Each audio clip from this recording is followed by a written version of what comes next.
Hey everyone, welcome back to another of these episodes. Today we got a Boxster with us. My job is just to clean it off, detail it as best as I can. I've already had the car washed, so now we're on to the clay step. My further plans of this are going to be to clay it and then polish it.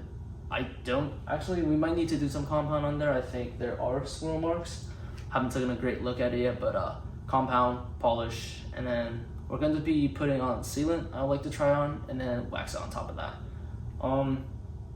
The reason I'm doing sealant is because for some reason maybe the wax I use usually comes up in a couple of weeks on a time, so I just prefer to have it on there a little bit longer for whoever's taking care of this. Yeah, so without further ado, let's get started. Now I don't know if it's really clear, but there's some black and red where it's supposed to be yellow, so I mean that's a good sign that I'm doing this. But honestly, I'm thinking the red could be from iron deposits, and then the black is just from usual contaminants like dust and soil. But you know, probably a good choice that I'm going through with all of this before just going ahead with the polish. So yeah. Alright, so we just finished with the clay bar. Honestly, if I have to be very honest, maybe it looks shinier, but that could just be a totally something I'm thinking of, or I'm thinking I'm seeing. But no, like I showed you, looking at the clay itself, it's definitely a good idea that I clayed it before doing any polishing, because if all of that iron was on there, that could have been bad. So if we take a look here, you know, some of the pads do look like what they did, but with clay itself, the way you want to do it is every time you I guess you get some like dirty spot like this, you want to make sure you just Play-Doh it. That's a real good term for it.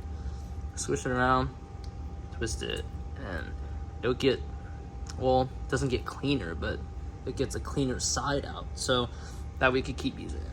Now these still got a pretty good life left, but I think there's one where I purposely used it on maybe say some places that were very, very close to the undercarriage here, where, you know, you just know for certain that it's gonna get really dirty down there. So for those pieces, I stuck with just using this one, because I have the intention of just throwing this one away after this time, because, you know, stuff gets trapped in clay and you can't take it out easily, and so, you know, it is just more beneficial to throw this away than risk having those stones, micro stones, come up later and scratch something else you're claying.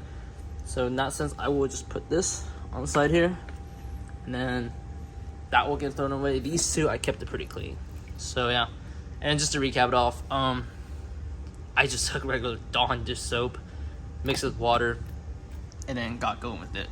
So we're going to hit up polish next, and hopefully it we're gonna hit up compound first, but hopefully that'll brighten things up a little, remove some of these swirl marks I can see on here. I don't know if the camera's picking up that well, but there is definitely some swirl marks you can see from an angle. So get those cleaned up and we'll see. Alright, so we just finished this up.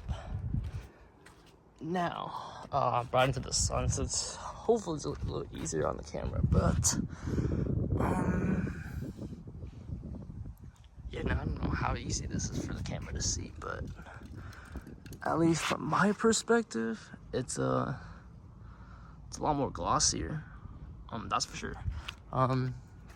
Something you guys can't tell is, touch-wise, it's also a lot silkier smooth. No exaggeration, there's actually a lot more smoother. As for swirl